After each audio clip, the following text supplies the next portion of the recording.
I never thought this day would actually come. Standing in my very own apartment, keys in hand, I couldn't help but smile. After years of pinching pennies and living in a cramped rental, sacrificing every little luxury, I'd finally done it. I, Kimberly Sanders, was a homeowner. People always told me I was the responsible one in the family. While my younger sister Jessica bounced from boyfriend to boyfriend, living off their generosity, I worked my way up at Thompson and Associates, saving every extra dollar I could. Our mom always said Jessica was just finding herself, but I knew better. This was who she'd always been, the golden child who could do no wrong. "This is the kitchen," I said to myself, running my hand along the granite countertop. It wasn't anything fancy, but it was mine, all mine. The mortgage payments would be tight, but I'd calculated everything down to the last cent. I'd made spreadsheets, budget plans, everything. That's who I am, the planner, the responsible one, the boring one, as Jessica likes to say. I decided to throw a small housewarming party.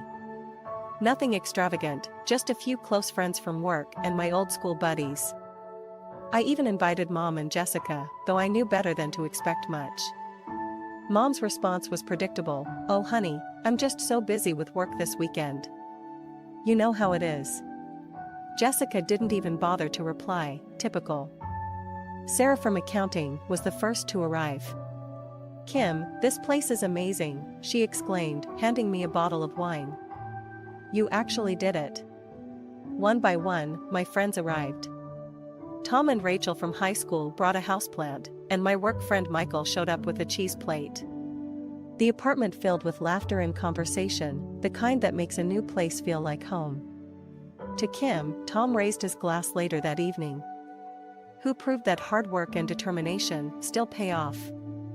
Everyone cheered, and I felt tears welling up in my eyes. These people, my chosen family, were here celebrating my achievement. Mom and Jessica's absence stung a little, but I was used to it. They'd always been more interested in each other than in me. It was a quiet Sunday afternoon, 2 weeks after my housewarming party, when the doorbell rang. I wasn't expecting anyone. I was still in my old sweatpants, hair tied up messily, doing some light cleaning around the apartment. When I opened the door, my heart skipped a beat. There stood Mom and Jessica, both wearing those familiar looks I knew all too well. "Well, aren't you going to invite us in?" Mom pushed past me, her designer purse swinging on her arm. Jessica followed, wearing sunglasses indoors, like some wannabe celebrity. "I wasn't expecting you," I managed to say, still standing by the open door. Mom was already in my kitchen, opening cupboards and drawers like she owned the place. "Kimberly, you haven't even started dinner. It's already 4 o'clock. "Mom, how could I start dinner when I didn't know you were coming?" I closed the door and followed her. "You could have called first." She waved her hand dismissively, that familiar gesture that always made me feel 2 inches tall. "You've always been hopeless with household duties. I tried to teach you, but you were always too busy with your nose in those accounting books."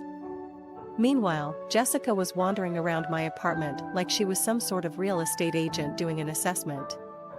She kept shaking her head and muttering to herself, running her fingers along my walls and peering into every room.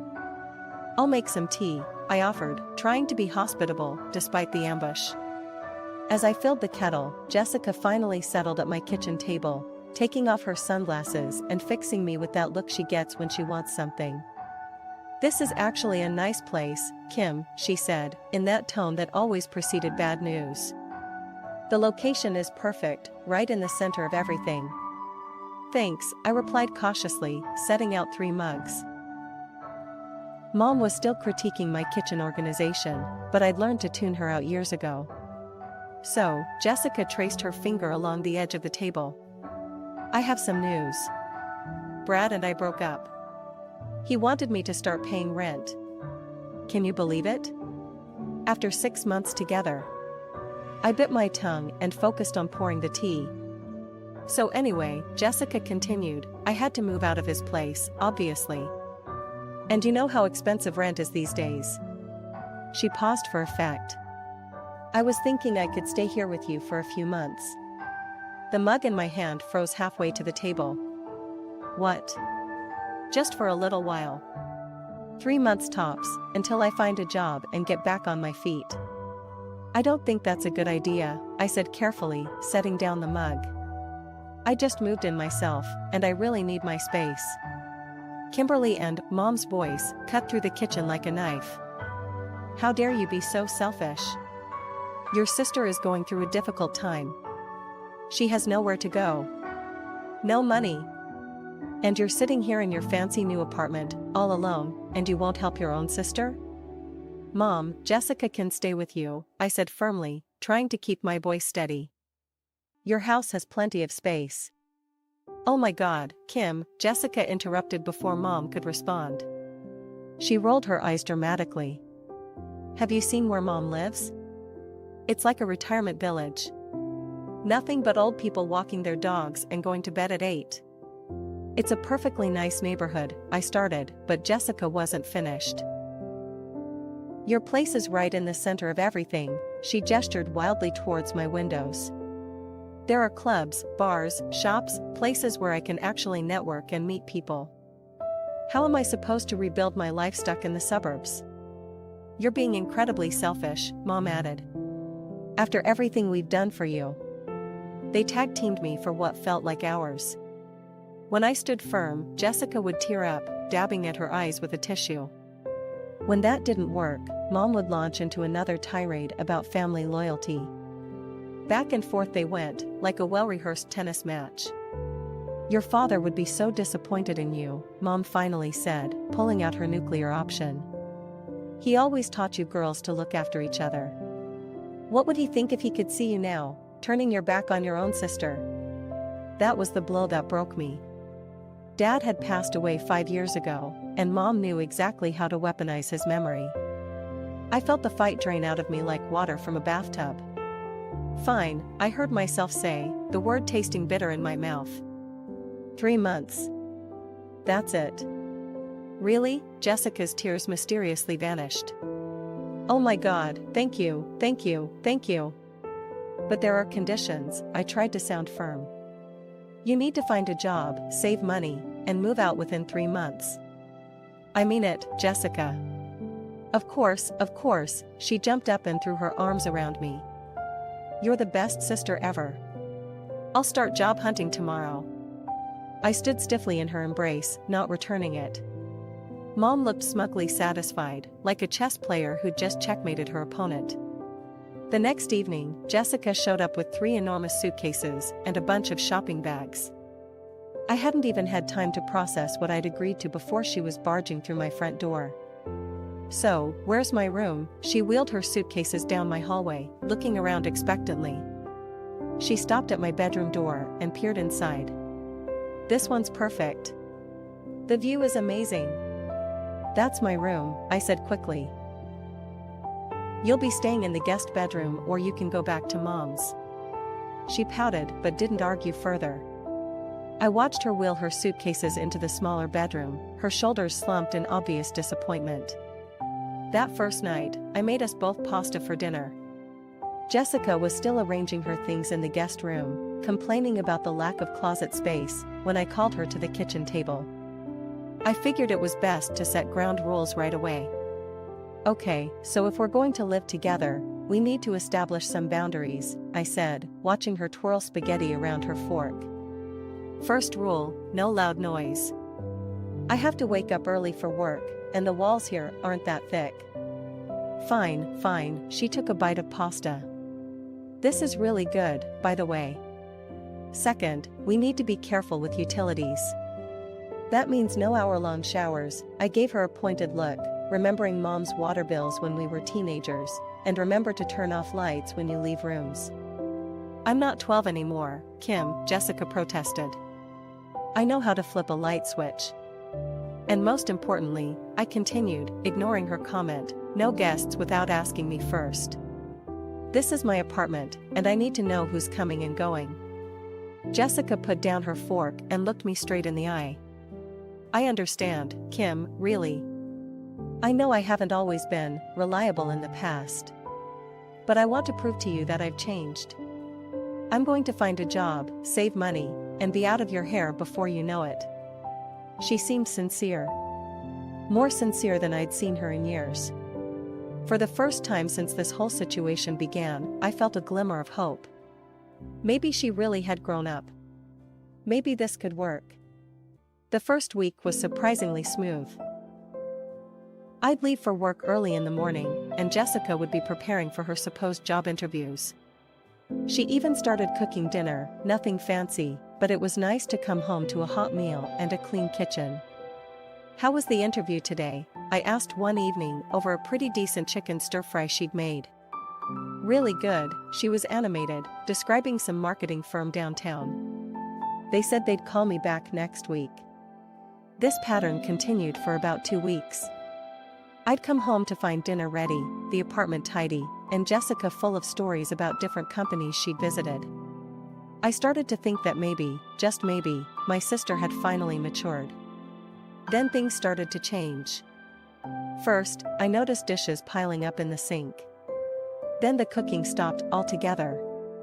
I'd come home to find Jessica sprawled on my couch, scrolling through her phone, the apartment exactly as I'd left it that morning, or worse. One evening, after a particularly long day at work, I walked in to find her in the same position she'd been in when I left that morning. The only difference was that she'd apparently ordered takeout, for herself only, and left the containers on my coffee table. I had to cook dinner while she continued scrolling through her phone. When the food was ready, she wandered into the kitchen as if she'd been summoned by the smell. "Jessica," I said, trying to keep my voice level, "I thought we agreed to share the household responsibilities." "Ugh, I'm just so tired of cooking and cleaning," she groaned, helping herself to the stir-fry I'd made. "It's so boring." "How was job hunting today?" She shrugged, mouth full of food. "Went to another interview. They want like 5 years of experience for an entry-level position. Can you believe that?" "Did you apply anyway?" "No way," she scoffed. "I'm not going to waste my time on companies with ridiculous requirements like that." A month into our temporary living arrangement, and any hope I had of Jessica changing had completely evaporated. My apartment had become a crash pad for her endless partying. The sound of her phone conversations echoed through the walls all day while I was at work. I could tell because my neighbors complained about the noise. "Sorry, can't talk now," I overheard her one morning as I was getting ready for work. "Yeah, totally hungover." "No, my sister's still here." "I know, she's so uptight."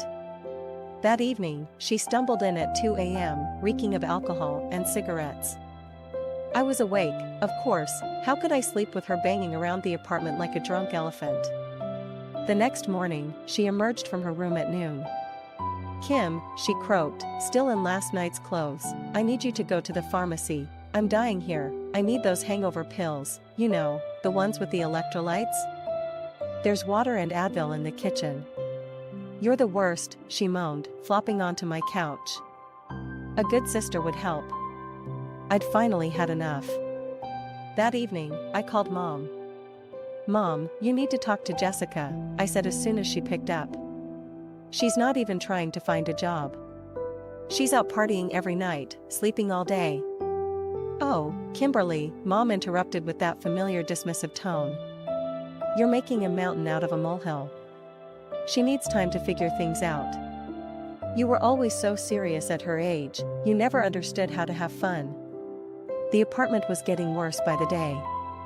Jessica's room had become a biohazard zone, dirty plates growing things I didn't want to identify, clothes strewn everywhere, empty wine bottles rolling around on the floor.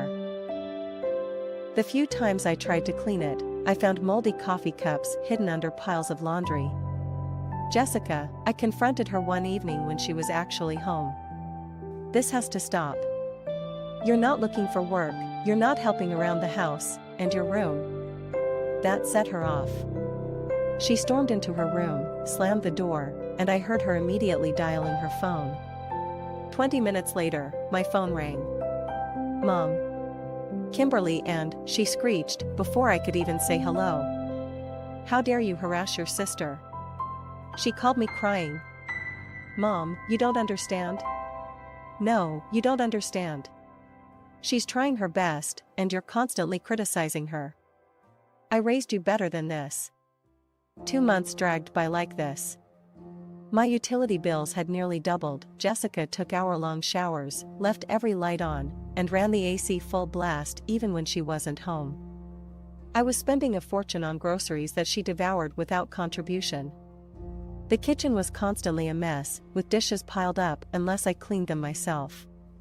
Meanwhile, Jessica's social life was thriving. She'd breeze in and out of the apartment at all hours, always dressed for clubs, always meeting different groups of friends. She'd help herself to my food, my wine, my toiletries, anything she could get her hands on. But work? That was apparently beneath her. It happened on Thursday. The sound of keys jangling and drunk giggling woke me from a dead sleep. I squinted at my bedside clock, 3:27 a.m. Another one of Jessica's late-night entrances. But something was different this time. There were two voices. I threw on my robe and stepped into the hallway. The sight that greeted me stopped me in my tracks. Jessica was there, barely standing straight, her makeup smeared. But she wasn't alone. A guy I'd never seen before had his arm around her waist. He was tall, wearing a leather jacket despite the summer heat, with that particular smirk I'd seen on too many of Jessica's boyfriends before. "Oh, hey Kim," Jessica's words slurred together. "This is Rick, isn't he hot?" Rick gave me a dismissive once-over, then went back to nuzzling Jessica's neck. They started making out right there in my hallway, completely ignoring my presence. "Jessica," I said sharply. "What is he doing here?" They came up for air, and Jessica grinned at me like she was about to share the best news ever. "Rick's going to stay with us. In my room. His roommate kicked him out, can you believe it?" The shock hit me like a bucket of ice water. "Absolutely not. Don't be such a buzzkill," Rick spoke for the first time, his voice dripping with arrogance. "Your sister said it wouldn't be a problem." They started kissing again, and Rick's hands started wandering in ways that made me want to bleach my eyes. "Stop it," I snapped. "Rick, you need to leave, now." Jessica detached herself from Rick's face. "No way, he's staying with me. This is my apartment," my voice rose despite my efforts to stay calm. "You don't get to move in random guys without my permission." "You're such a trash," Jessica screamed, her face turning red. "You've always been jealous of my relationships." That was it. The last thread of my patience snapped. "Get out," I said, my voice deadly quiet. "Both of you, now." "You can't kick me out," Jessica stumbled slightly. "I live here." "No, you don't." I walked to her room and grabbed her suitcases from the closet. "You were supposed to be here temporarily. You were supposed to be looking for a job. You were supposed to be trying. Pack your things." Jessica stared at me for a long moment, then suddenly went into a frenzy of motion. She yanked open drawers and her closet, throwing clothes and belongings haphazardly into her suitcases. Rick stood in the doorway, watching her pack. Within 15 minutes, she had stuffed everything she could into her 3 suitcases, slamming them shut with such force I thought the zippers might break. She grabbed the handles, her knuckles white with anger. "Fine, keep your stupid apartment," she screamed, dragging her suitcases toward the door. "You're a horrible sister. You've always been horrible. I hate you." She stormed out with Rick in tow, hurling every curse word she knew at me as she went. The door slammed so hard, my pictures rattled on the walls. I stood in the sudden silence, my hands shaking. It took exactly 58 minutes for my phone to ring. Mom's name flashed on the screen. "How dare you throw your sister out in the middle of the night," she shrieked without preamble. She could have been hurt. I hung up. Then I turned off my phone completely. The silence in my apartment after Jessica left was almost deafening. I spent the first few days deep cleaning everything. Jessica had left a trail of destruction that needed serious attention. I found moldy dishes under her bed, wine stains on the carpet, and mysterious sticky spots on every surface in the guest room. The garbage bags I filled could have stocked a small landfill. Better safe than sorry, I told the locksmith when he came to change the locks. He didn't ask questions, just nodded knowingly as he installed the new deadbolt. The weight of the new keys in my hand felt like freedom. My birthday was coming up, and for the first time in years, I decided to celebrate it at home. My newly cleaned, Jessica-free home. I invited my closest friends from work, some old school buddies, and a few cousins from Dad's side of the family, the ones who understood the situation with Mom and Jessica. I deliberately didn't invite either of them. I wanted one day, just one day, without drama. The party started wonderfully. Sarah from accounting brought her famous chocolate cake, Tom and Rachel arrived with a bottle of my favorite wine, and my cousin Emma gave me a beautiful houseplant to celebrate my reclaimed space, as she put it with a knowing smile. We were all gathered in the living room, sharing stories and laughing, when the doorbell rang. My heart sank, I knew that aggressive ring.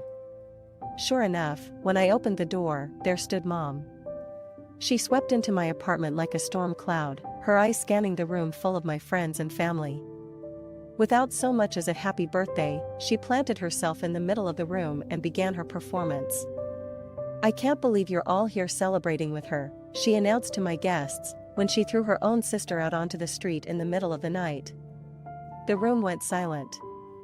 My friends exchanged uncomfortable glances. "Mom," I said quietly, "this isn't the time." "When is the time?" she demanded. "When is the time to discuss how cruel and heartless you've become? Your poor sister has been devastated." "Jessica behaved terribly," I replied, trying to keep my voice steady. "She took advantage of my kindness and..." "Selfish," Mom's voice rose higher. "That's what you are. You've grown into a selfish, cold-hearted woman. Is this what you wanted? To live alone in your fancy apartment while your sister struggles?" Something in me snapped. Maybe if you'd spent less time coddling Jessica and more time actually parenting her, she wouldn't be struggling. The crack of her palm against my cheek echoed through the silent room. The force of the slap made me stumble backward, my hand flying to my face in shock. "Ungrateful trash," she spat, her voice venomous. "You're no daughter of mine." She turned and stormed out, slamming the door behind her. The silence that followed was deafening. I stood frozen, my cheek burning, tears welling up in my eyes despite my desperate attempt to hold them back. Emma was the first to move, wrapping her arms around me as I finally broke down. My other guests gathered around, offering comfort and support, but the damage was done. The party atmosphere was shattered, replaced by a heavy cloud of awkward concern. My perfect, drama-free birthday had been destroyed in less than 5 minutes. 2 weeks later, my cousin Emma called with news. "Just thought you should know," she said carefully, "Jessica and that boyfriend of hers moved into your mom's house." I changed the subject. I didn't want to know more. 4 months passed. I threw myself into work, redecorated my apartment, and started taking yoga classes. The peace was healing. No drama, no late-night disruptions, no passive-aggressive family dynamics. Just quiet mornings with my coffee and peaceful evenings with my books. Then one day, my phone lit up with Mom's number. I almost didn't answer. But something in me, maybe curiosity, made me pick up. "Kimberly," Mom's voice was different, smaller. "Please don't hang up, I need you to listen." I said nothing, waiting. "You were right," she continued, her voice breaking. "About everything. Jessica, she's out of control. Her and that Rick person, they've taken over my house. They don't work, they don't help with anything, they just make mess after mess." I could hear the exhaustion in her voice. "They throw these parties," she continued. "In my house. My quiet neighborhood. And when I tried to stop them last week, Jessica, she pushed me, Kimberly. She actually pushed me down." Her voice cracked with tears. "I need your help, please. I don't know what to do anymore." I sat there, phone pressed to my ear, feeling the ghost of her slap on my cheek. Remembering her words at my birthday party, "Ungrateful trash, you're no daughter of mine. You need to handle this yourself, Mom," I said quietly. Your golden daughter is your problem now. I hung up, then I blocked her number. The updates still reached me through the family grapevine. Emma called regularly with news. Mom had filed an eviction lawsuit against Jessica and Rick. There were daily screaming matches that the whole neighborhood could hear. The police showed up one night after concerned neighbors called about the noise. Apparently, Jessica and Rick had thrown a party that got so out of hand that someone thought they heard fighting. "Aren't you worried about them?" Emma asked during one of our calls. "No," I replied honestly. Mom made her choice a long time ago. She always picked Jessica over me, always excused her behavior, always made me the bad guy for not enabling her. This is the result. I don't know how the eviction case turned out. I don't know if Jessica and Rick finally left, or if they're still terrorizing Mom's quiet neighborhood. I don't know if Mom finally learned her lesson about enabling bad behavior, or if she's still making excuses for her precious younger daughter. What I do know is this: my apartment is peaceful. My bills are manageable again. My dishes stay clean, my lights get turned off, and no one helps themselves to my food or my wine. I sleep through the night without being woken by drunk giggling or slamming doors.